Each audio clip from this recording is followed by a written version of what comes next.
Sir, आपके clinic में लोग आपसे दवा लेने आते थे या कविता? पहले तो दवा लेने आते थे। संगीत भी एक हीलिंग का काम करता है। बिल्कुल करता है। तो एक कक्षा 6 का बालक उस समय उस जर्नी में था कि वो विष्णु सक्सेना बनने वाला था। अवचेतन मस्तिष्क में ये था कि हाँ, कविता ऐसी ऐसी होती है। वो आपका वो कॉलेज का वाकया है, जब आपने वहाँ करा तो पूरा हॉल चुप हो गया था। अरे वो मेरा जिंदगी का दूसरा टर्निंग पॉइंट था।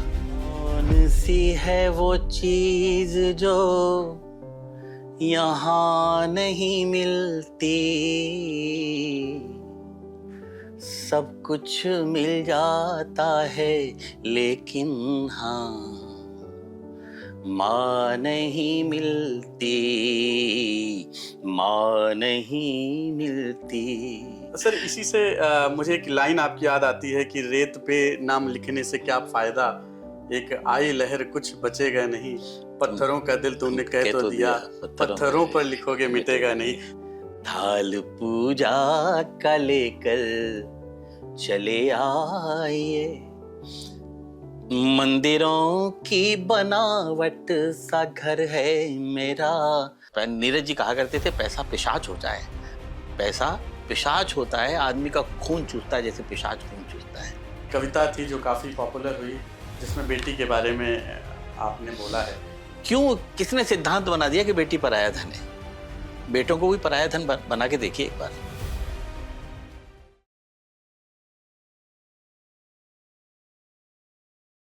तू हवा है तो कर ले अपने हवाले मुझको। दोस्तों, ये पंक्तियां नहीं हैं, ये वो एहसास है जो हमारे दिलों तक उतर जाता है। आज हमारे साथ वो संगीतकार, वो गीतकार, वो कवि हमारे साथ आज स्टूडियो में मौजूद हैं, जो शायद किसी परिचय का मोहताज नहीं है, जिन्होंने 3500 से ज़्यादा कवि सम्मेलनों में अपनी उपस्थिति दर्ज कराई है। Oman, Israel, Thailand, US, England, दुनिया के सैकड़ों देशों में जिन्होंने यात्रा करी, और वो जहाँ पे भी गए लोगों ने खड़े होकर तालियों से उनका स्वागत किया। आज हमारे बीच डॉक्टर विष्णु सक्सेना जी मौजूद हैं, जो इतने बड़े सफ़र के बाद भी वही सादगी, वही मुस्कान और वही अपनापन लिए हुए हैं। आज हम सिर्फ कवि से नहीं मिल रहे हैं, आज हम उस एहसास से मिल रहे हैं जो कहते हैं बस प्यार बांटता हूँ। डॉक्टर साहब, आपका हार्दिक स्वागत है। आज का मंच, आज की हवा और आज की बातचीत सब आपके हवाले। Thank you Shivam. बहुत दिनों से मुलाकात तय थी हमारी, और वो मुलाकात ऊपर वाले ने तय कर रखी थी। आज उसका वक्त आया है, तो आज हम आपसे मिल रहे हैं और आपसे आज गुफ्तगू कर रहे हैं। बहुत अच्छा लगा। जिंदगी यूं ही चलती रहे मोहब्बतों के सहारे, बस ऐसी ऊपर वाले से कामना है। सर, आपके क्लिनिक में लोग आपसे दवा लेने आते थे या कविता? पहले तो दवा लेने आते थे जी। बाद में फिर लोग, जब कवि सम्मेलन में पॉपुलर हो गया तो फिर लोग सिर्फ मुझे देखने आते थे। पहले मैं लोगों को देखता था, फिर बाद में लोग मुझे देखने आने लगे। बहुत देर तक बैठे रहते थे, उनसे पूछता था क्यों बैठे हुए हैं, आपको कोई बीमारी हो तो बताइए। बोले नहीं सर, कवि सम्मेलन में बहुत दूर से आपको देख पाते हैं, आज आपको पास से बैठ के देखेंगे, हमारी कोई बीमारी नहीं है हमको, और देखने आते हैं, सुनने आते तब फिर मैं उनको आश्चर्य होता था, ऊपर वाले का धन्यवाद भी करता था कि जिन चीज़ों के लिए लोग तरसते हैं वो ईश्वर हमें अपने आप दे देता है। संगीत भी एक हीलिंग का काम करता है। बिल्कुल करता है। तो शायद वो उससे ही हील हो जाते थे। हाँ, संगीत हो या कविता हो, ये ललित कलाएं हैं, इन्हें गंधर्व कलाएं भी कहते हैं, और ये ऊपर वाला उन्हीं को देता है जो उसके पात्र हो। हर किसी के पास नहीं होगी ये संगीत की कला, सबको नहीं मिलती ये इसलिए कहते हैं गॉड गिफ्टेड है ये। अगर कविता या संगीत या गायन अगर कहीं सिखाया जा सकता होता ना, तो इसकी यूनिवर्सिटीज होती हैं, इसके कोर्स चल रहे होते हैं। बिल्कुल। कविता का कोई कोर्स नहीं है, कोई कॉलेज नहीं है, ये सब ऊपर वाला बना के भेजता है। हम लोग ऊपर वाले की विशेष कृति है, आम आदमी नहीं है हम।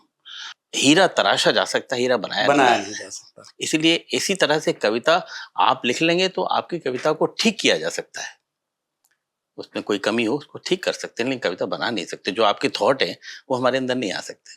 आपके थॉट तो आप ऊपर वाला भेजेगा, वही आएंगे तो कागज पे उतरेंगे।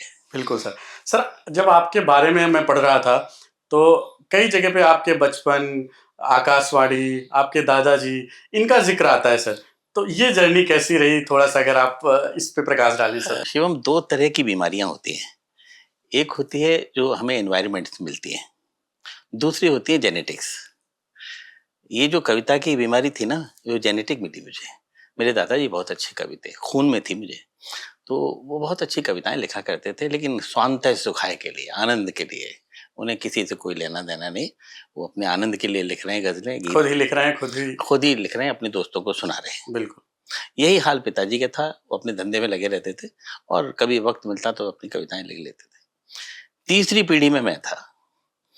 वो कीटाणु आए मेरे अंदर, लेकिन मैंने उनको आगे तक ले जाए। कैश कर लिया, उनको जनता तक पहुंचा दिया कि ये चीज ऐसी नहीं कि अपने तक ही रखी जाए, इसकी खुशबू बिखेरिए। सर, तभी आज शायद लाखों करोड़ों लोग आपके प्रशंसक हैं और आपको सुनना चाहते हैं, आपसे आपके की कविताओं को रसपान करना चाहते हैं। आपके कवि सम्मेलनों में जाने के लिए हमने वीडियोस देखे जहाँ पे लोग कतार में लग के आपकी कविता सुनना चाहते हैं। तो शायद ये उन्हीं का आशीर्वाद था। बिल्कुल, दादाजी का आशीर्वाद है और प्रभु का आशीर्वाद है। अगर वो कविता न लिख रहे होते तो मैं सीखता कैसे? उन्हीं से सीखा। वो अपने दोस्तों को खतों के जवाब देते थे तो कविता में दिया करते थे। क्या बात है। और वो फिर लिखाते मुझसे थे, विष्णु तुम लिखो, तुम्हारा राइटिंग अच्छा है। ये बात है 5वीं 6ठी क्लास की। 6ठी क्लास में मैं उनके जो बोल रहे हैं छंद मुक्तक, वो जो उनको जवाब देना है वो मैं लिख रहा हूँ। वहां से मुझे मालूम पड़ रहा है कि एक पंक्ति कितनी बड़ी होती है, दूसरी उसके बराबर होनी चाहिए, इसमें तुकांत होना चाहिए। ये जो बारीकियां थी वहां से सीखे। तो एक कक्षा 6 का बालक उस समय उस जर्नी में था कि वो विष्णु सक्सेना बनने वाला था। अवचेतन मस्तिष्क में ये था कि हाँ कविता ऐसी ऐसी होती है। फिर हमने भी सोचा कि हमें भी करना चाहिए। फिर हमने भी लिखना शुरू किया, लेकिन अब 6ठी 7वीं 8वीं क्लास में बच्चा क्या लिखेगा, क्योंकि थॉट तो होते नहीं। फिर भी लिखते और एक अखबार वाले को दे के आते थे। हमारे पड़ोस में एक अखबार निकलता था, सविता गौरव। उस अखबार वाले से कहते हमारी कविता ये राजस्थान की बात है? नहीं, ये यूपी की है। जहाँ मैं रहता था, अलीगढ़, सिकंदरा राव की। तो उस अखबार वाले से कहते हमारी भी कविता छाप दो। तो अखबार वाला जानता था कि 6ठी 7वीं बच्चे का क्या कविता लिखेगा, लेकिन उसने भी सोचा कि एक बच्चों का कोना निकाल देते हैं, उसमें इसकी कविता छाप दिया करेंगे। अब क्योंकि पत्रकार तो पत्रकार होते, तो इस एवज में हमसे काम कराता था कि आप ये अखबार गिन दो जरा। अच्छा। इनको बाइंडिंग कर दो, थोड़े थोड़े बंडल बना दीजिए 100 के, फला फला गांव में जाने हैं। वो हमसे पूरे हफ्ते काम कराता रहता था। और उसके एवज में एक हफ्ते में 4 लाइनें एक कोने में छाप दी। हम इसी तो खुश हो जाए। वो मोटिवेशन का काम करती थी? नहीं, मोटिवेशन का काम अलग हुआ। जो जिंदगी का हम अपना पहला टर्निंग पॉइंट बता रहे हैं आपको। एक दिन दादाजी ने हमको देख लिया बाहर निकलते हुए, हमारे हाथ में कुछ था कागज। तो बोले कि विष्णु बाबू कहाँ जा रहे हो? हमने कहा दादाजी हम कविता छपवाने जा रहे हो। बोले कहाँ जा रहे हो? मैंने कहा उस अखबार में। बोले तुम कविता लिखते हो? हम सब कुछ आ गए, हाँ मैंने लिखते हैं। तो मुस्कुराए, बोले दिखाओ जरा कैसी कविता है। तो उन्होंने देखी तो क्या होती है 6ठी 7वीं 8वीं की कविता। बोले ये कविता है। खबरदार जो आज के बाद किसी अखबार वाले के पास गए। अपने अंदर वो कुव्वत पैदा करो, अपने अंदर वो एबिलिटी पैदा करो, अपने अंदर वो क्वालिटी पैदा करो कि अखबार वाला आपके पास आए कि विष्णु जी हमें आपकी कविता छापनी है, हमको एक कविता दे दीजिए। तो शिवम वो हमारी जिंदगी का पहला टर्निंग पॉइंट था। बड़ी गूढ़ बात उन्होंने हाँ, बचपन का टर्निंग पॉइंट। उसके बाद फिर हम नहीं गए। उसके बाद हमने एजुकेशन पूरी की, लेकिन चलती रहती थी। 8वीं 10वीं क्लास में वहीं पढ़े, तो अपनी स्टेज परफॉर्मेशन दी, परफॉर्म की। उसके बाद फिर इंटर की, लेकिन कविता चलती रहती थी, म्यूजिक भी चलता रहता था। उदयपुर में जाके वो कविता थोड़ा सा प्रस्फुटित हुई, उसकी खुशबू बिखरने लगी। उसमें आकाशवाणी का बड़ा हाथ रहा। आकाशवाणी ने मुझे अप्रूव किया। फिर मैं आकाशवाणी का कैजुअल अनाउंसर भी रहा उधर। जब वो आपने शायद 13 रुपए आपने कहीं यस पहला आपका वो वाकया क्या था सर? पहला प्रोग्राम किया था। वो तो एक हमारे दोस्त थे उपेंद्र अणु, वहाँ डूंगरपुर में, ऋषभदेव में। तो हमको ले गए कवि सम्मेलन। वो जानते थे कि ये कुछ लिखता है, तो ले चल तुझे कवि सम्मेलन दिखाने ले चलते हैं, तो कवि सम्मेलन सुलाने चलते हैं। तो मैंने कहा मैं कैसे जा सकता हूँ, मुझे तो बुलाया नहीं किसी ने। तो उन्होंने कहा तुझे जानता कौन है जो बुलाएगा, मेरे साथ चल, मेरे साथ आ जाना, सुनते हैं। तो वहां जब गए तो वहां पहले से 35-36 कवि थे। तो हमारी शक्ल देखते, और वो आपका पहला हाँ। तो वो जो हमको लेके गया था, वो उसका कद ऐसा था उस बागड़ क्षेत्र में, जैसे आज हमारे हिंदी क्षेत्र के कवि सम्मेलनों में सुरेंद्र शर्मा जी का है। अरे वाह, इतना मानते थे, उसके बिना कोई कवि सम्मेलन नहीं था। तो उन्होंने कहा भाई एक कवि को लेके आया हूँ। अरे वो लेके उपेंद्र भाई 35 तो पहले से हैं जी। तो उन्होंने कहा चिंता मत कर, तेरे बाकी के 35 कवियों से भारी पड़े तो ठीक है, वरना मैं अपने किराए से लेके आया हूँ, अपने किराए से लेके चला जाऊंगा। उस समय 15 रुपए किराया लगता था वहां। उस समय बांसवाड़ा जिले में वो जगह थी परतापुर। तो वहां पहली बार मैंने 1982 में कविता पाठ किया था। तो जब जमे उस पहले कवि महफिल सम्मेलन जमी। में, वंस मोर हुई, खूब जमे, क्योंकि उर्दू हमारी अच्छी थी, मतलब कायस्थ जाते कुल में पैदा हुए, तो कायस्थों की उर्दू वैसे ही अच्छी होती है। जिस इलाके में वो कवि सम्मेलन था वहाँ मोमनल लोग थे, बोहरी लोग, तो उनको लगा कि तलफ़ुज़ अच्छा है कवि का, बहुत अच्छा है, तो उन्होंने खूब अच्छी तरीके से सुना मुझे। तब फिर श्रोता वहाँ अच्छा है तो श्रोता अच्छे थे, वंस मोर एक एक कविता सुनाई, दूसरी सुनाई, फिर सुबह उन्होंने हमको पारिश्रमिक दिया, वो शायद 25 रुपये 21 रुपये था। क्या बात है। तो ये जर्नी सर ऐसी एक थी। वो मैं और भी जो मैंने देखा कि एक वो आपका वो कॉलेज का वाकया है, जब आपने वहां पे करा तो पूरा हॉल चुप हो गया था। हाँ, अरे वो मेरा जिंदगी का दूसरा टर्निंग पॉइंट था। सर हमने रिसर्च हाँ काफी अच्छी हाँ करी है फिर। हाँ, बिल्कुल, आप पूरा अध्ययन करके आए हैं मेरे बारे में। बिल्कुल। तो जब मैं आयुर्वेदिक मेडिकल कॉलेज में था, उदयपुर में था, तब फर्स्ट ईयर में जी। नए जो फर्स्ट ईयर में होते हैं उनकी रैगिंग होती है, सीनियर से बहुत डरते हैं। तो हम एक कोने में बैठे हुए थे, जो मेरे शहर के 2-3 लड़के और पढ़ते थे, उनको मालूम था कि विष्णु गाता है। तो एनुअल फंक्शन हो रहा था, और जो मेरे सीनियर 5th ईयर के थे, फाइनल ईयर के थे, मिस्टर जनार्दन जलज, वो सांस्कृतिक सचिव थे। वो उस समय हारमोनियम प्ले कर रहे थे और उनके साथी था वो हाथ तबला प्ले कर रहा था।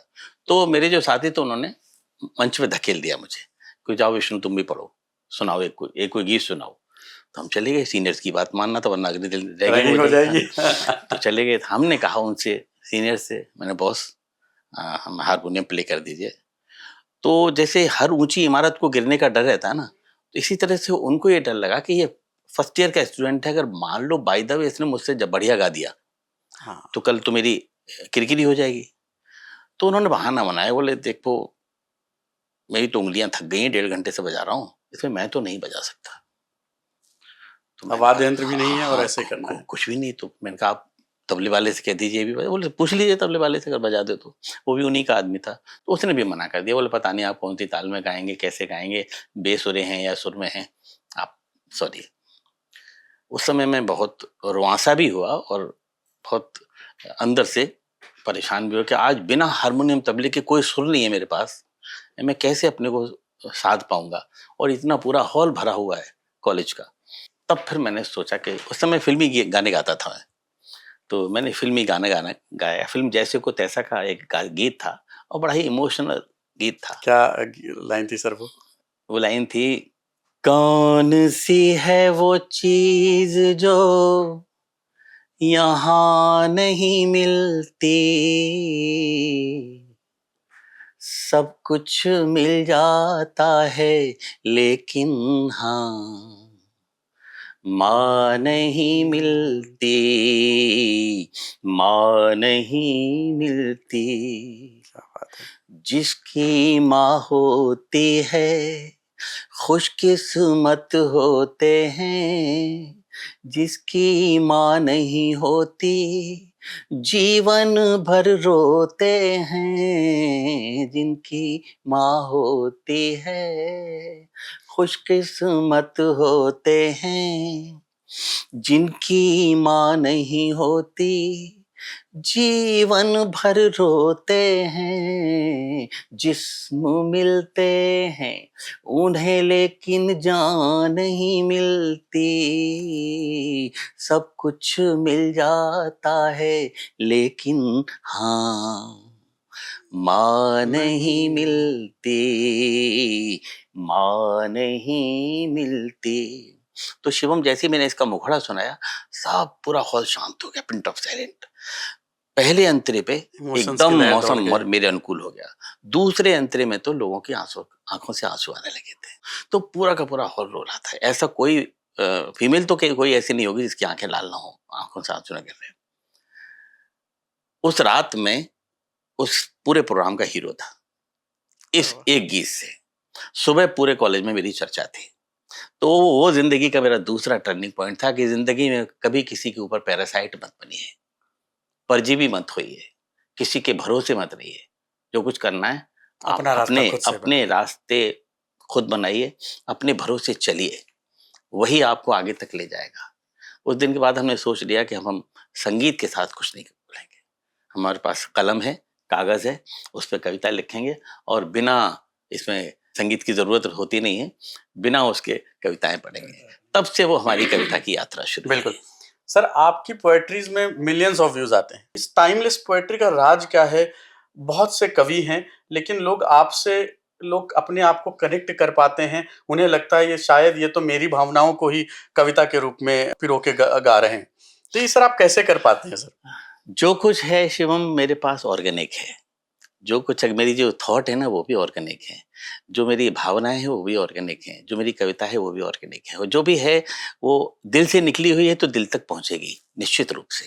वही मेरी कविताओं में है। जब मैं कविता पढ़ता हूँ तो हर युवा ये सोचता है कि अरे ये तो मुझे लिखना चाहिए था, ये तो मेरी थॉट है, ये मेरी भावनाएं हैं। मेरी भावनाएं, मैं सोचता हूँ इन्होंने कैसे लिख दिया।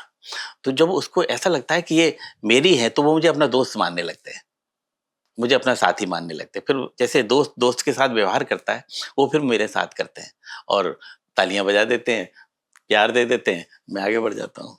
नहीं सर, बिल्कुल। मैंने बहुत से लोगों से आपके बारे में जब भी जिक्र किया, उन्होंने एक ही चीज बोली कि वो तो हमारे कवि हैं। जी, और तो मैं 3 पीढ़ियों का कवि हूँ। मुझे युवा भी पसंद करते हैं, बच्चे भी पसंद करते हैं और वृद्ध भी पसंद करते हैं। बिल्कुल सर। मैंने वीडियोस देखे सर, जब आप आईआईटीज, आईआईएम और कॉलेजेस में परफॉर्म करते हैं तो वहाँ पे वो 18-20 साल के युवा भी आपके लिए तालियां बजा रहे होते हैं। और जब आप मुशायरे में या कवि सम्मेलनों में जाते हैं जहाँ पे प्रबुद्ध वर्ग भी बैठा होता है सर, वो भी आपके लिए खड़े होकर तालियां बजा रहे होते हैं।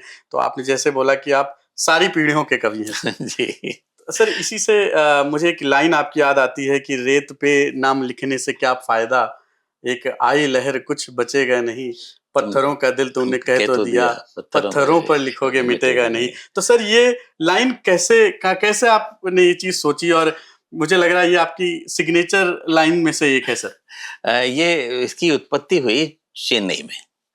मैं कवि सम्मेलन में गया था, मिस्टर गोविंद मुदड़ा जी हमारे बहुत प्यारे दोस्त हैं, उन्होंने बुलाया था। तो सुबह का वक्त था मेरे पास, तो मैंने कहा आप हमको बीच दिखा दीजिए, तो बीच दिखाने लगे।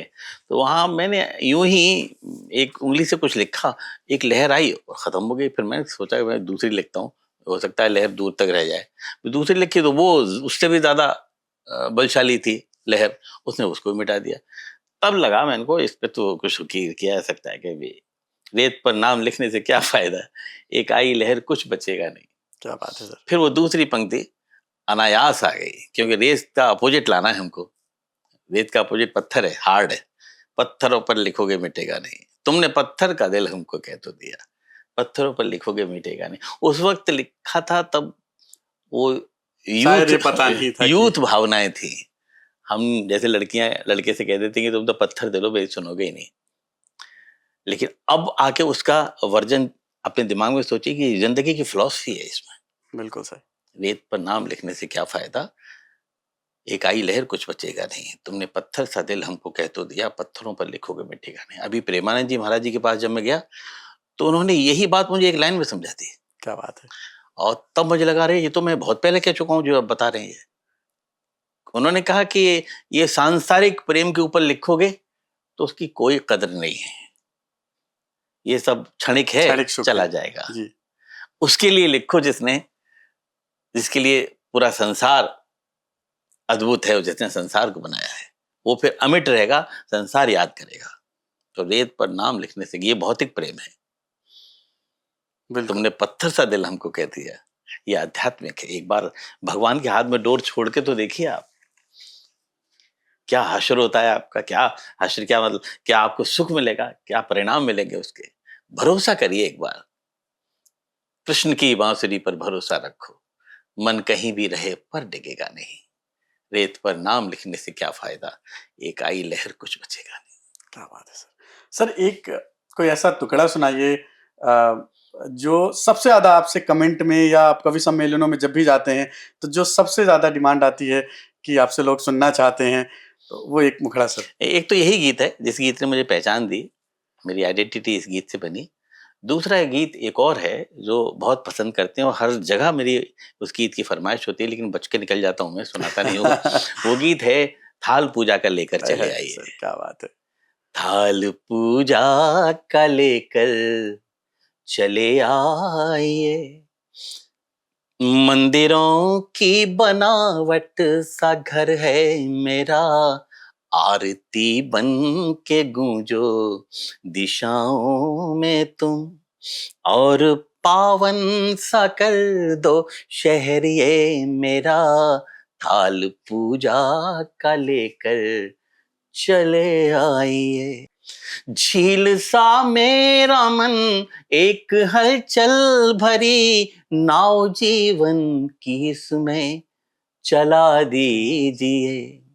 घर के गमलों में जो नाग फनियां लगी, फेंकिए रात रानी लगा लीजिए।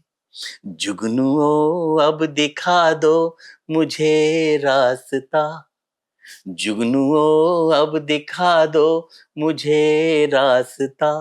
रात काली है लंबा सफर है मेरा, थाल पूजा का लेकर चले आइए। मंदिरों की बनावट सा घर है मेरा। क्या बात है सर, क्या बात है, बहुत शानदार सर। सर अभी एक वीडियो वायरल हुआ था जहाँ पे कपल शादी के फेरों के समय मंत्रों के साथ साथ उन्होंने कविता की कुछ पंक्तियां पढ़ी और पंक्तियों को पढ़ते हुए उन्होंने एक दूसरे के लिए वो कुछ पंक्तियां उन्होंने शायद स्वयं लिखी होंगी और उन्होंने पढ़ते हुए फेरे लिए।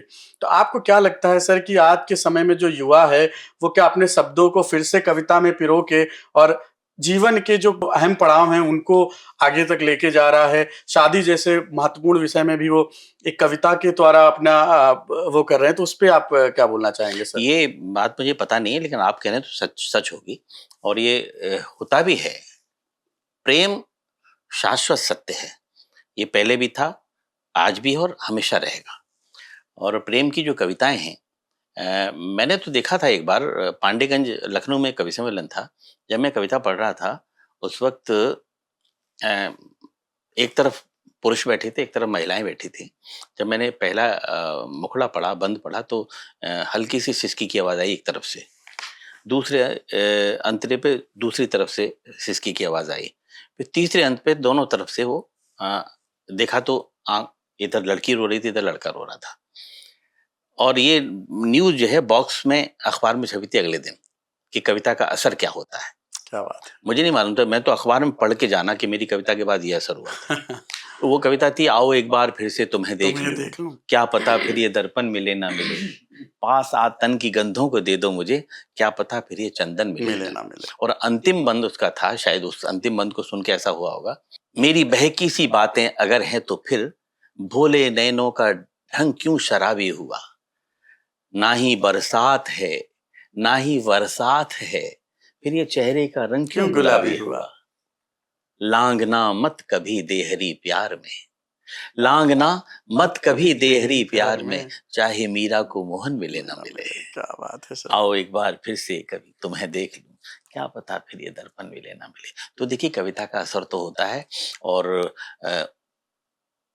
पहले के युवा भी कनेक्ट करते थे, आज के युवा भी कनेक्ट करते हैं प्रेम को, और आगे भी करेंगे। अगर उस बच्चे ने कविता की पंक्तियां गाते गाते अपने फेरे लिए हैं तो कहीं ना कहीं वो कवि हृदय रहा होगा, बिल्कुल, और कविता से जुड़ा होगा। आज के जो पारिवारिक समीकरण है सर, उनके बारे में आप क्या बोलना चाहेंगे? क्योंकि आज के टाइम पे लोग न्यूक्लियर फैमिलीज का चलन ज्यादा हो रहा है, लोग पेरेंट्स को ओल्ड एज होम में छोड़ के आ जाते हैं, सक्षम हैं, माँ बाप को अपने साथ रख सकते हैं, बट कहीं ना कहीं उनकी आज़ादी में शायद खलल ना पड़े, उसलिए वो उनको ओल्ड एज होम में छोड़ रहे हैं। उस पे सर आपका क्या कहना है? नए बच्चे समझ नहीं पा रहे हैं इन सब चीज़ों को। नए बच्चे, वही जो आपने कहा कि आज़ादी में खलल ना पड़े उनकी, इस वजह से अपने परिवार के एक एक सदस्य को अलग कर देते हैं। आज लड़की जब ससुराल में आती है तो उस लड़की वाले जो होते हैं, उसके माता पिता, ये उसके फैमिली बैकग्राउंड देखते हैं पहले, उसमें कितने सदस्य हैं, बिल्कुल, और जाते ही उसको कह देते हैं अलग हो जाना, पहले सास ससुर से भी अलग हो जाना। तो वो अपना चूल्हा जल्दी से जल्दी अलग करती है, जबकि ये पता नहीं कि कंबाइंड फैमिली में कितने फायदे होते हैं, कितने कितने संबल मिलते हैं। और ये जो न्यूक्लियर फैमिली की बात कर रहे हैं, ये दिमाग में पता नहीं कहाँ से कॉन्सेप्ट आया कि हम अलग रहिए, आज़ादी चाहिए हमको। आज़ादी फायदा ज़्यादा नहीं करती, नुकसान करती है। आप संगठित रहेंगे तो आपके ऊपर कोई भी आक्रमण नहीं कर सकता, बिल्कुल। और ये इसका मूल कारण है पैसा। पैसे से, नीरज जी कहा करते थे पैसा पिशाच होता है, पैसा पिशाच होता है, आदमी का खून चूसता है जैसे पिशाच खून चूसता है। इसी तरह से पैसे को कमाने के चक्कर में हम पहले 8 घंटे ड्यूटी करते थे, अब तो 12-12 घंटे बार करते बार हैं। बिल्कुल। और कैसी पैसा आ जाए, उनको लगता है पैसे से हम सब कुछ खरीद सकते हैं। नहीं, ये आपका भ्रम है, पैसे से सब कुछ नहीं खरीदा जा सकता। पैसे से प्रेम नहीं खरीद सकते आप किसी का। पैसा बहुत कुछ है लेकिन सब कुछ नहीं है। हम तो वरदान को ही शाप समझ बैठे हैं, सामने पुण्य है और पाप समझ बैठे हैं। पहले माँ बाप को दौलत ही समझते थे हम, आज दौलत को ही माँ बाप समझ बैठे हैं। क्या बात है सर। हम ये तक भूल जाते हैं उस घमंड में कि ये हमारे माता पिता हैं, इन्होंने हमको जन्म दिया है, इन्होंने हमें पाला है, पढ़ाया है, बड़ा किया है, और उन्हीं को हम सिखाने लगते हैं कि मम्मी आप ऐसे मत बोला करिए, मम्मी मेरी पत्नी साहब ऐसे मत कहा करिए। आपको ये देखना चाहिए कि किस वक्त आपको कैसे बोलना है। तो ये दौर डिटोरिएशन का है, पतन का युग चल रहा है इस समय। ये सामाजिक पतन हो या आध्यात्मिक पतन हो या राजनीतिक पतन या पारिवारिक पतन, इस समय पारिवारिक पतन को संभालने की बहुत ज्यादा जरूरत है। अगर हमने पारिवारिक पतन संभाल लिया तो ये समाज भी सुधर जाएगा, देश भी सुधर जाएगा, सब कुछ ठीक हो जाएगा, क्योंकि पूरे देश की इकाई हमारा परिवार है। बिल्कुल। हम अपने घर को नहीं ठीक कर पा रहे, देश को कैसे ठीक कर लेंगे। बदलते वक्त में ये कैसा दौर आया है, हम ही से दूर हो रहा हमारा साया है। जिसको हमने पैदा किया वही कहता है कि पापा अब अलग रहते हैं। हम लोग वहां रहेंगे जी। यहाँ आप लोग रहिए। हम ही से दूर हो रहा हमारा साया है, आज हम उनकी जुबां पे लगा रहे बंदिश, आज हम उनकी जुबां पे लगा रहे बंदिश। जिन बुजुर्गों ने हमें बोलना सिखाया है, जिन बुजुर्गों ने हमें बोलना सिखाया है। मैं ये नहीं कह रहा आप अपने माता पिता से दूर रहिए, आप शारीरिक रूप से भले ही दूर हो जाइए लेकिन मानसिक रूप से उससे उनके पास बने रहिए। शारीरिक रूप से होते मजबूरियां नहीं हो, क्योंकि हो जाती है, नौकरी करने बाहर जाना है, हर वक्त माता पिता के पास नहीं रह सकते। आप जब तक बाहर नहीं रहेंगे आप नौकरी कैसे करेंगे, अपना परिवार कैसे पालेंगे।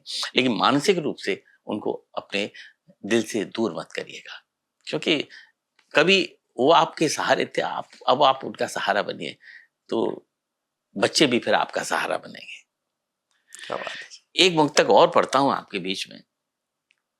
लकीरें हाथ की जो अपनी पढ़ नहीं सकते, लकीरें हाथ की जो अपनी पढ़ नहीं सकते, हवा खिलाफ हो तो उससे लड़ नहीं सकते। जो अपने घर के बुजुर्गों की करे अनदेखी, जो अपने घर के बुजुर्गों की करे अनदेखी, मेरा दावा है कि वो आगे बढ़ नहीं सकते। मेरा दावा है कि वो आगे बढ़ नहीं सकते। और ये बिल्कुल सत्य है। मेरे आंखों के सामने मैंने कई परिवारों को ऐसे देखा है जिन्होंने अपने माता पिता को दूर निकाल दिया, घर से बाहर निकाल दिया, ओल्ड एज होम में चले गए, फिर उनके बच्चे उनको साथ वैसा ही व्यवहार करते हैं। बिल्कुल सर। देखिए स्वर्ग नर्क यहीं पर है, कहीं बादलों के पार नहीं है। हम ये सोचते ऊपर जाके हमको ऐसा मिलेगा, कुछ नहीं मिलना आपको, सब यहीं पे है। हमने अच्छे कर्म जैसा आप किए, अपने माँ बाप के साथ करेंगे वैसा ही आपके आपका साथ। परिवार अच्छा है, आपके बच्चे आपकी आज्ञा मानते हैं, आपका आदर करते हैं, तो यही स्वर्ग है। और आपके जीते जी आपके बच्चे आपको नकारते हैं तो यही नरक है। बिल्कुल सर।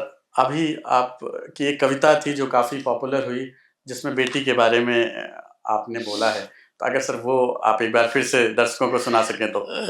वो कविता तो बहुत, मेरा एक सपना था उस गीत को लिखने का।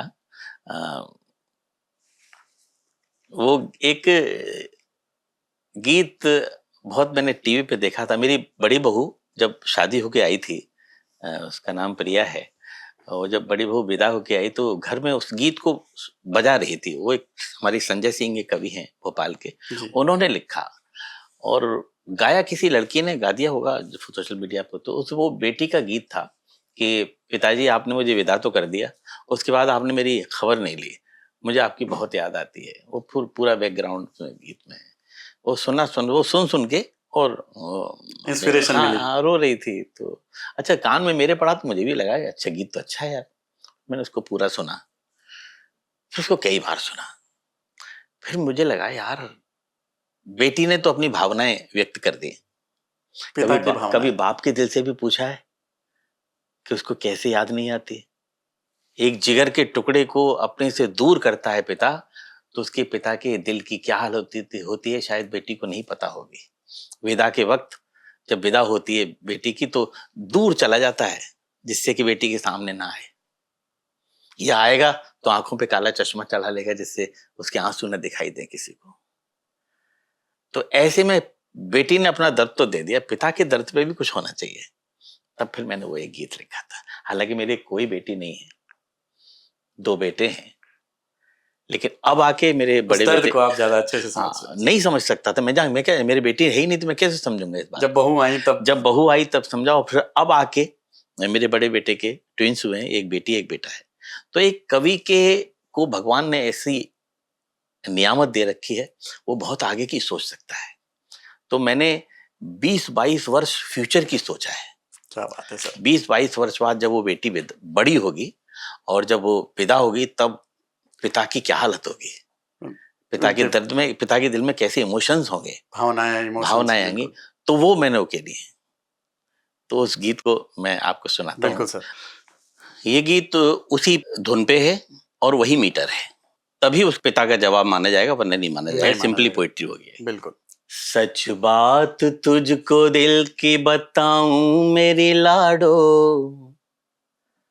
गाऊं मेरी लाडो, कि याद बहुत आती तेरी।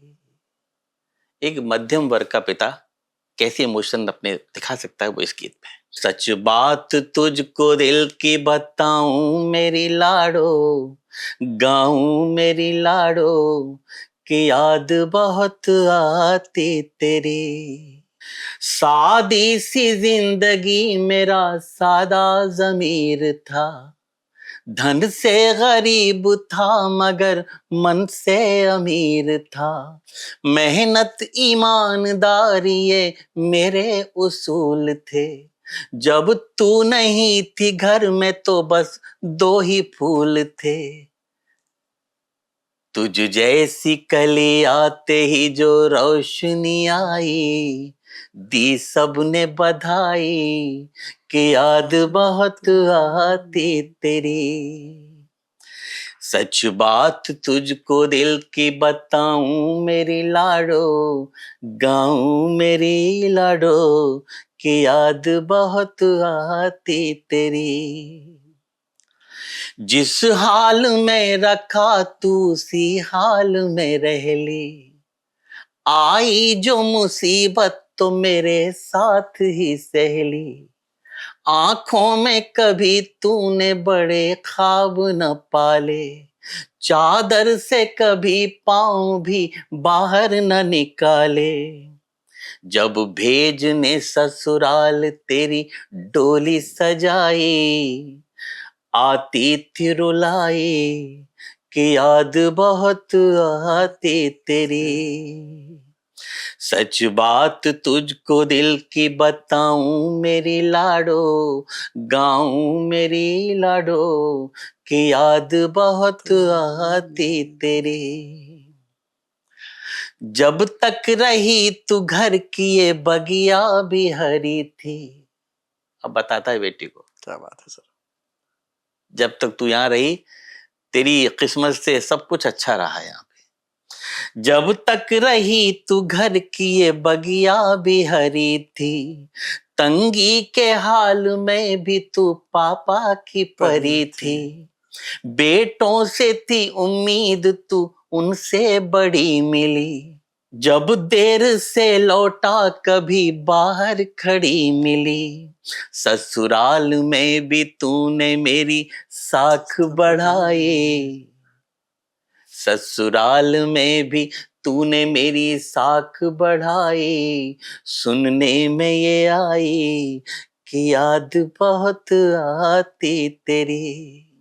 जब पिता को ऐसा लगता है कि मेरी क्या बेटी बात है का सर। ससुराल में सब अच्छा अच्छा चाह रहे हैं, मेरी बेटी नाम कमा रही है ससुराल में, तो पिता के दिल से पूछिए क्या खुशी होती है क्या उसे भावनाएं कि मैंने निकलती जो संस्कार दिए हैं वो मेरे आज निकल के आ रहे निकल हैं। के आ रहे हैं। सच बात तुझको दिल की बताऊं मेरी लाडो, गाऊं मेरी लाडो, कि याद बहुत आती तेरी। अब बताता है कि मेरे को कैसे याद आती है, मैं बता नहीं पाता तुझे, तुझे बताऊंगा तो तू भी रोएगी। जब से गई तू ब्याह के मन टूट गया है, जब से गई तू ब्याह के मन टूट गया है, लगता है विधाता भी घर से रूठ गया है, भाई तेरे सब रूठ के घर छोड़ गए हैं, गम से समंदरों से तार जोड़ गए हैं, भाई तेरे सब रूठ के घर छोड़ गए हैं, गम के समंदरों से तार जोड़ गए हैं, तेरे बिना अब वक्त पे मिलती न दवाई, दूं किसको दुहाई कि याद बहुत आती तेरी। सच बात तुझको दिल की बताऊं मेरी लाडो, गाऊं मेरी लाडो, कि याद बहुत आती तेरी। गीत का अंतिम बंद है और गीत का एक कंक्लूजन है। समाज को वो गीत क्या जिसमें समाज को कोई संदेश ना संदेश मिले, ना मिले। तो संदेश में इस गीत में दे रहा हूं। अगर मैं सच बताता हूं शिवम, अगर इसने अगर समाज ने मेरी इस बात को स्वीकार लिया तो जितने वृद्धाश्रम है ना तो सब बंद हो जाएंगे। जाएंगे। बिल्कुल। क्यों? किसने सिद्धांत बना दिया कि बेटी पराया धन है? बेटों को भी पराया धन बना के देखिए एक बार, करिए बेटों की शादी, भेजिए ससुराल उनको, और आपकी बेटी की शादी होती है दामाद को बुलाइए यहीं पे रखिए। ये तो तय है, बेटी माँ बाप को वृद्धाश्रम नहीं भेज सकती। आज तक तो ऐसा कभी नहीं हुआ होगा। कोई ऐसा उदाहरण बता दीजिए। नहीं मिलेगा। तो ये पूरा परिदृश्य बदल जाएगा अगर ऐसा हो जाए तो। बिल्कुल। अब सुनिए, कैसा है ये सिद्धांत भला, कैसा तर्क है, कैसा है ये सिद्धांत भला, कैसा तर्क है, दोनों जिगर के टुकड़े हैं पर फिर भी फर्क है। क्या बात है, बहुत बारीक। कैसा है ये सिद्धांत भला, कैसा तर्क है, दोनों जिगर के टुकड़े हैं पर फिर भी फर्क है। अपने ही खून के लिए हम इतने क्रूर क्यों, बेटे तो दिल के पास बेटी घर से दूर क्यों, हिम्मत से आगे बढ़ के पहल क्यों नहीं करते, ऐसी परंपरा में बदल क्यों नहीं करते। मैं बात कर रहा हूं मगर आंख भर आई, आती है रुलाई कि याद बहुत आती तेरी। सच बात तुझको दिल की बताऊं मेरी लाडो, गाऊं मेरी लाडो, कि याद बहुत आती तेरी, कि याद बहुत आती तेरी, कि याद बहुत आती तेरी। क्या बात है सर, क्या बात है सर। आपने एक पिता के इमोशंस को, भावनाओं को शब्दों में पिरो दिया सर। गीत सुनाते वक्त मैं भी बहुत इमोशनल हो जाता हूँ, और कभी कभी एक दो बार तो मैं माइक पर पढ़ भी नहीं पाया हूँ पूरा गीत। सर वो हाँ अभी भी लग रहा है हाँ कि क्योंकि ये भावनाएं हैं सर जो आपके अंदर से निकल के आ रही जी। हैं। और ये आपने शायद एक पिता अगर आंख बंद करके इसे सुनेगा तो शायद वो अपने आंसुओं को ना रोक पाए। मैंने कहा ना, जो कुछ है मेरे पास ऑर्गेनिक है, इसमें कोई आर्टिफिशियलिटी नहीं है, बस आया थॉट आपने में लिख समाज दिया। का की सच्चाई को एक आईना दिखाने का बस प्रयास किया है सर। आपने उनको एक शब्दों में पिरो दिया है जो सच्चाई है शायद। बहुत अच्छा सर। सर आपकी किताबें, टीवी शोज, फिल्मों में आपका में भी आपने लिखा है सर। तो आपकी सर सबसे यादगार लम्हा क्या है सर? बहुत सारे यादगार लम्हे हैं, एक सूत्र में नहीं पिरोया जा सकता सबको। बस ये है कि कविता जब पढ़ते हैं तो बहुत सारे ऐसे ऐसी घटनाएँ घटती हैं जो याद रहती हैं। इसी तरह से किताब का है, अभी गीता का जो मैंने गीता का अनुवाद जिसमें किया वो तो बहुत ही ज़्यादा यादगार था। मैंने मुझे लगा कि मुझे कुछ अलग से करना चाहिए, प्रभु को मुझे अलग से कुछ कराना चाहिए। रात को ये सोच के सोया, अगले दिन दिमाग में जम गया कि कुछ ना कुछ करिए, आप गीता का अनुवाद करिए। तो ये था कि मैं पहले कुरान का अनुवाद करूं, क्योंकि कुरान के बाद में बहुत सारी मिथक फैले हुए हैं। तो फिर मुझे मेरे दोस्तों ने कहा कि कुरान का मत करिए कि कहीं कुछ गड़बड़ हो गई तो लोग फतवा जारी कर देंगे आपके लिए। तो जी। गीता के लिए करिए, क्योंकि गीता हमारा ग्रंथ है और हमारे धर्म में जो है बहुत फ्लेक्सिबिलिटी है। तो फिर मैंने गीता का अनुवाद किया और वो भी मुक्तकों में। जिस वक्त शिवम मैं पहला मुक्तक लिख रहा था उस वक्त ध्यान नहीं था मुझे आज कौन सा दिन है। उस दिन कृष्ण जन्माष्टमी थी। क्या बात है सर! प्रभु ने आपसे स्वयं करवाया। स्वयं करवाया। और शुरू में ऐसा लग रहा था कि एक मुक्तक लिखना मुश्किल होगा, लेकिन पहले एक दिन एक लिखा, दूसरे दिन 2 लिखे, तीसरे दिन एक-एक दिन में 3-3 लिखने लगा मैं। फिर एक अध्याय जैसे ही पूरा हुआ तो एनर्जी लेवल कम हुआ, तो मैं फिर बांके बिहारी के दर्शन करने गया। तो हर अध्याय कंप्लीट होने के बाद मैं बांके बिहारी के दर्शन करने जाता था एनर्जी लेने। क्या बात फिर है! एनर्जी गेन हो जाती थी, फिर आ जाता था फिर अगले अध्याय के लिए। जिस दिन अंतिम श्लोक लिखा गया, उस दिन भी कृष्ण जन्माष्टमी थी। तो प्रभु ने ये स्वयं आपसे करवाया सर। कोइंसिडेंट था ये। उसके बाद बहुत दिन तक मैं ये ढूंढता रहा कि पब्लिशर कोई मिले, अच्छा पब्लिशर मिले जिससे करवाऊं। फिर मुझे एक पब्लिशर मिले, एक गोष्ठी में उर्वशी जी आई थी, प्रभात प्रकाशन की। प्रभात प्रकाशन तो जी। उन्होंने फिर मुझे बुलाया। तो जिस दिन बुलाया उस दिन भी कृष्ण जन्माष्टमी थी, जिस दिन पांडुलिपि लेके जिस दिन क्या हो। और जब किताब छपी है, कंप्लीट हो गई है, तो प्रभात प्रकाशन से फोन आया कि आप इस दिन अपनी किताबें ले जाइए, आपकी किताब छप चुकी है। उस दिन भी कृष्ण जन्माष्टमी थी।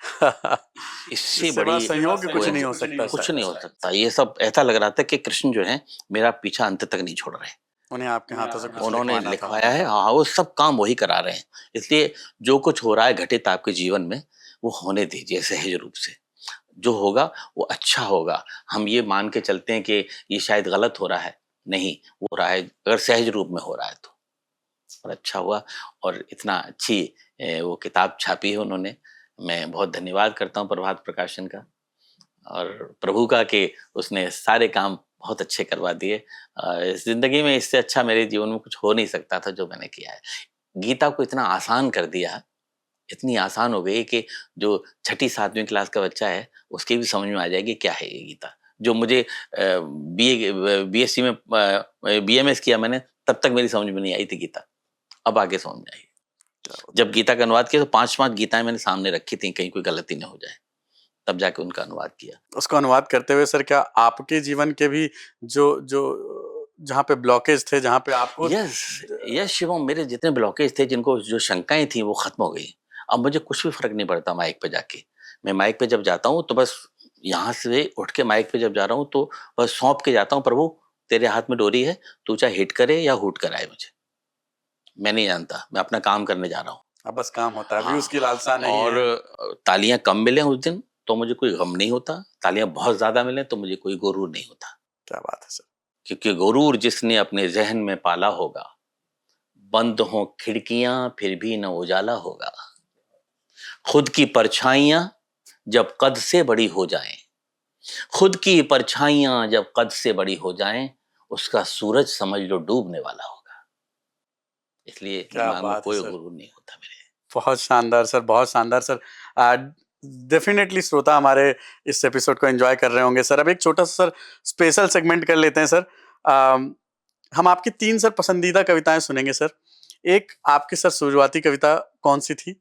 दूसरी सर आपकी रोमांटिक स्टाइल वाली जो लोकप्रिय कविता है सर, और तीसरी सर आपकी पर्सनल फेवरेट जो भी है। तो सर शुरू करते हैं सर, आपकी जो शुरुआती कविता कौन सी थी सर? पहली कविता थी जो मैं मंच पे जो मेरे पॉपुलर हुई। तुम फनती हुई सी नदी लग रही, आओ अपना समंदर बना लो मुझे, मैं गए वक्त सा हूँ न फिर आऊंगा, मुड़ के आवाज देकर बुला लो मुझे, तुम फनती हुई सी नदी लग रही। लिख दूं तारों की लड़ियों से मैं स्वागतम, नाम तेरा ही लेकर करूं आचमन, इंद्रधनु नभ से लाकर बिछा दूं प्रिय, घर तेरा मेरे घर पर ओ शुभ आगमन, तुम तो पूनम के खिलते हुए चांद हो, तुम तो पूनम के खिलते हुए चांद हो, दाग सा ही समझ कर लगा लो मुझे, मैं गए वक्त सा हूँ न फिर आऊंगा, मुड़ के आवाज देकर बुला लो मुझे, तुम फनती हुई सी नदी लग रही। ये मेरी शुरुआती पॉपुलर कविता थी। क्या बात है सर, बहुत बहुत ही शानदार सर।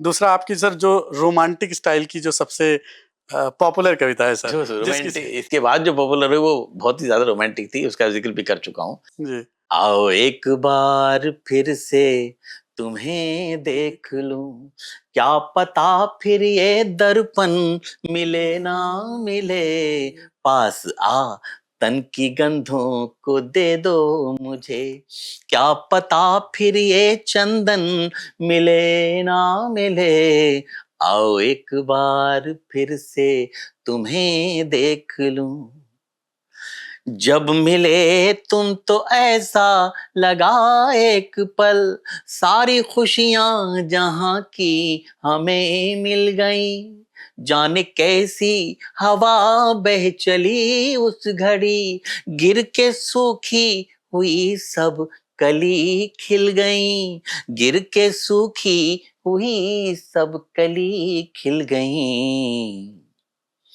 छू के देखो जरा अनछुए फूल को, छू के देखो जरा अनछुए फूल को, क्या पता फिर ये मधुवन मिले ना मिले, आओ एक बार फिर से तुम्हें देख लूं। क्या बात है सर, क्या बात है सर। मैंने ये कविता जब भी सुनी है, जब भी देखी है सर, श्रोता सर सब आपके साथ ही गाते हैं, और ज्यादातर जगहों पे सब आपके साथ गाते हैं, क्योंकि ये कनेक्ट कर लेते हैं अपने को, कर लेते हैं, और सबको शायद ये सर याद है ये लाइनें, ये वो लाइनें हैं शायद सबको थोड़ी बहुत याद है सर। सर आपकी फेवरेट कौन है? ये तो श्रोताओं की फेवरेट हो गई सर। मेरी फेवरेट कौन, मैं कविता या कुछ और? कविता या जो भी आपका सबसे फेवरेट है। मेरी जो फेवरेट कविता है, हालांकि मंच पे सुना नहीं पाता हूँ मैं उसको, आज सर मंच आपका है, मैं वो सुनाता हूँ। जब आपका महबूब आपसे दूर चला जाए, आप ये तो तय है कि जरूरी नहीं है आपको आपका महबूब मिल ही जाए, बिल्कुल।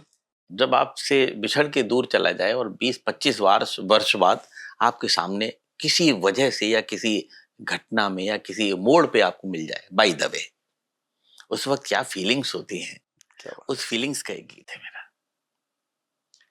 मिले हैं एक दूसरे से, गिले शिकवे भी होंगे, शिकायत भी होंगे, उसका एक बंद आपको सुनाता हूं। कल मुझे राह में चांद मेरा मिला, कल मुझे राह में चांद मेरा मिला, दूधिया ये बदन हो गया, थोड़ा मैंने कहा थोड़ा उसने कहा, थोड़ा मैंने सुना थोड़ा उसने सुना, हल्का हल्का सा दोनों का मन हो गया, कल मुझे राह में चांद मेरा मिला। होता है ना, एक दूसरे से शिकायत करते कि थोड़ा सी हिम्मत आप कर लेते तो थोड़ा हम सा लोग हिम्मत हम एक कर हो लेते तो जाते। साथ होते। दूसरा कहेगा कि मैंने तो की थी, मैंने तो काफी हिम्मत की थी, तुमने ही कदम नहीं बढ़ाया। तुमने कदम नहीं बढ़ाए। उस फीलिंग्स का एक बंद सुनाता हूं। फिर अचानक ही ठंडी हवाएं चली, जो कि पानी बरसने का संकेत था। जब आप मिल रहे हैं तो पुरानी बातों को याद करके फिर आंखों में आंसू आ जाते हैं, बहते हैं, दोनों के बहते हैं, और फिर वो पुरानी बात, पूरा फ्लैशबैक, पूरी फिल्म घूमती है। फिर अचानक ही ठंडी हवाएं चली, जो कि पानी बरसने का संकेत था। कितनी बारिश हुई कुछ पता ना चला, इतना तन का ये झुलसा हुआ रेत था।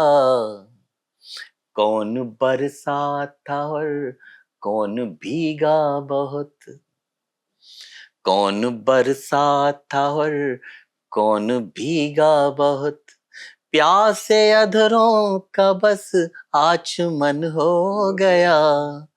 थोड़ा मैंने कहा, थोड़ा उसने सुना, हल्का हल्का सा दोनों का मन हो गया। क्या बात है सर, क्या बात है। कल मुझे राह में चांद मेरा मिला।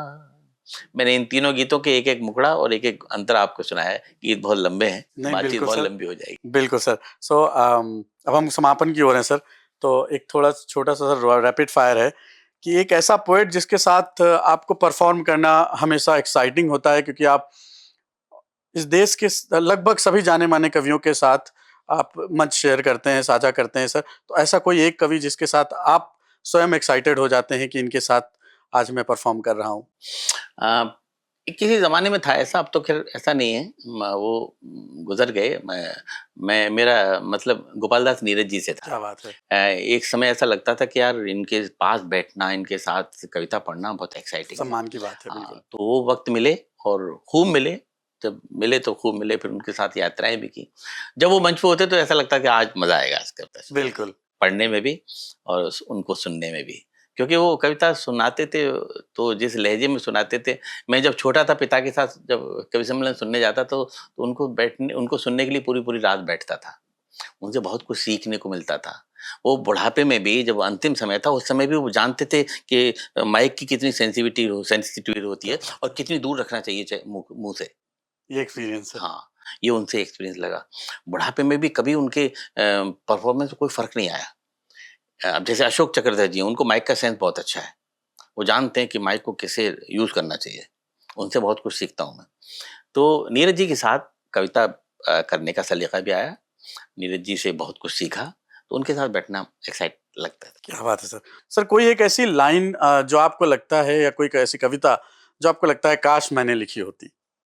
क्योंकि मैं नीरज जी से बहुत ज़्यादा कनेक्ट हूँ, इसलिए उनकी ही कविताओं की बहुत सारी पंक्तियाँ हैं जो मुझे ऐसा लगता है कि यार ये पंक्ति अगर मैं लिखता तो बहुत मज़ा आता। कारवां गुज़र गया गुबार देखते रहे, ये उनकी कविता की पंक्ति है और ये जीवन का पूरा फ़लसफ़ा है इसमें। तो ऐसा लगता है यार ये पंक्ति मैं अगर लिखता तो और अच्छे से मज़ा आता। मजा आता। अच्छे से तो नहीं लिख सकता था, उनसे अच्छा नहीं लिख सकता, लेकिन हाँ, अच्छा लगता है। क्या बात है सर। सर जिसके पहले हम एपिसोड को समाप्त करें सर, कोई एक ऐसी चीज़ ऐसी कविता जो शायद अभी तक आपने मंच में ना पढ़ी हो या अभी आपने लिखी हो? अभी लिखी है मैंने एक कविता। बिल्कुल सर। मैं उसका मुखड़ा जो फर्स्ट सुनाता टाइम हूँ। हम हाँ, आप अपने दर्शकों को सुनाएँगे। जी। समाज के रिश्तों पे मैंने गीत लिखा है। जी। जीवन की इस पुस्तक के कुछ पन्ने फाड़े, कुछ को मोड़ा। जीवन की इस पुस्तक के कुछ पन्ने फाड़े, कुछ को मोड़ा। बेहतर हो वो रिश्ते टूटे जिन रिश्तों ने हमको तोड़ा, जीवन की कुछ, जीवन में जिसने आपको परेशान किया उससे किनारा कर लीजिए, वो ज्यादा अच्छा है। ज्यादा अच्छा, उसे दूरी बना लें। बेहतर हो वो रिश्ते टूटे जिन रिश्तों ने हमको तोड़ा, जीवन की इस, पहला रिश्ता बताता हूं जो यंग एज में होता है। एक रिश्ते ने लाड़ लड़ाया, प्यार जताया, सपन दिखाए, पायल की रुनझुन ने तन और मन के सब दर्पण चटकाए।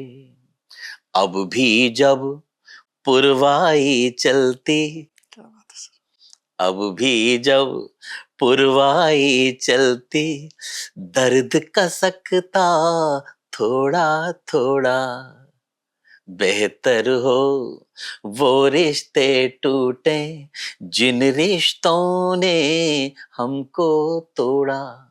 दूसरा रिश्ता होता है दोस्त का, जिस पे हम बहुत भरोसा करते हैं, वही हमको दगा देता है। बहुत सही सर, बिल्कुल सर। एक रिश्ता हम राज बना पर लाज राज की रख ना पाया। एक रिश्ता हम राज बना पर लाज राज की रख ना पाया। जख्मों पर मरहम के बदले नमक हाथ में लेकर आया। जब तक टूट गया ना जड़ से, जब तक टूट गया ना जड़ से, तब तक उसने हाथ मरोड़ा। बेहतर हो वो रिश्ते टूटे जिन रिश्तों ने हमको तोड़ा। अंतिम रिश्ता बताता हूं। खून के जो संबंध बने थे, खून पी लिया उन रिश्तों ने। खून के जो संबंध बने थे, खून पी लिया उन रिश्तों ने। बिना कर्ज मजबूर कर दिया, बाकी बची हुई किश्तों ने। जीवन भर इन संबंधों ने, जीवन भर इन संबंधों ने खूब निचोड़ा, खूब ही धोया, खूब निचोड़ा। क्या बात है सर, क्या बात है। जीवन भर इन संबंधों ने खूब भिगोया, खूब निचोड़ा। बेहतर हो वो रिश्ते टूटे जिन रिश्तों ने हमको तोड़ा। जीवन की इस पुस्तक के कुछ पन्ने फाड़े, कुछ को मोड़ा। ये भी मैंने लेटेस्ट कविता कही है और फर्स्ट टाइम बहुत अभी। मंचों पर सुनाने का मौका नहीं मिला, और मंचों पर ऐसी कविताएं बहुत कम सुनी जा सकती है। नहीं सर, ये बहुत सही कविता है और इसके भाग हालांकि मुझे समाज लगे। से जुड़ी हुई कविता है। समाज में ये अंतिम बंध जो था ना, खून का रिश्ता, खून पी लिया उन रिश्तों ने, मैंने एक दिन फेसबुक पे डाली तो मेरे दोस्तों के फोन आना शुरू हो गए कि क्या हुआ, फैमिली में कोई गड़बड़ हो गई क्या? मैंने कहा, कुछ गड़बड़ नहीं है, मैं तो जो समाज में देख रहा हूँ वो लिखा है समाज को आईना मैंने। दिखाने का काम किया है, समाज की सच्चाई को शब्दों में पिरोया है। Sir thank you so much. और डॉक्टर साहब, आज की बातचीत जो थी वो दिल में उतर जाने वाली थी, और एक बार फिर से आपका बहुत बहुत धन्यवाद आज के पॉडकास्ट में आने के लिए सर। मुझे भी बहुत अच्छा लगा। जिन चीज बातों को मैं कहीं कह नहीं पाता, वो बातें आज मैंने आपके बीच में कह दी, और बहुत सारे चीजें, बहुत सारे पन्ने थे जिनको आपने खुलवा लिया। नहीं नहीं मैं सर, बचता था जिन पन्नों को खोलने से, वो आपने बातचीत के जरिए बहुत आसानी से, मुझे भी पता नहीं पड़ा कि मैं पन्ने खोल रहा हूँ। धन्यवाद सर। उम्मीद करता हूं कि आज के श्रोताओं को ये एपिसोड बहुत पसंद आएगा। डॉक्टर साहब ने आज वो कविताएं भी हमारे बीच में रखी हैं जो मंचों से उन्होंने शायद नहीं सुनाई हैं, और उन्होंने अपनी जीवन के कई पन्नों को वो खोल के हमें हमारे सामने रखा। अगर अभी तक आप लोगों ने हमें सब्सक्राइब नहीं किया है तो प्लीज़ सब्सक्राइब कर लें। सर के भी चैनल का लिंक हमारे डिस्क्रिप्शन में पड़ा हुआ है, आप वहाँ से सब्सक्राइब करें। और अगर अभी तक बेल आइकन नहीं दबाया है तो प्लीज़ बेल आइकन को भी दबा लें, ताकि हम इस तरीके के अच्छे-अच्छे गेस्ट को ला सकें। धन्यवाद।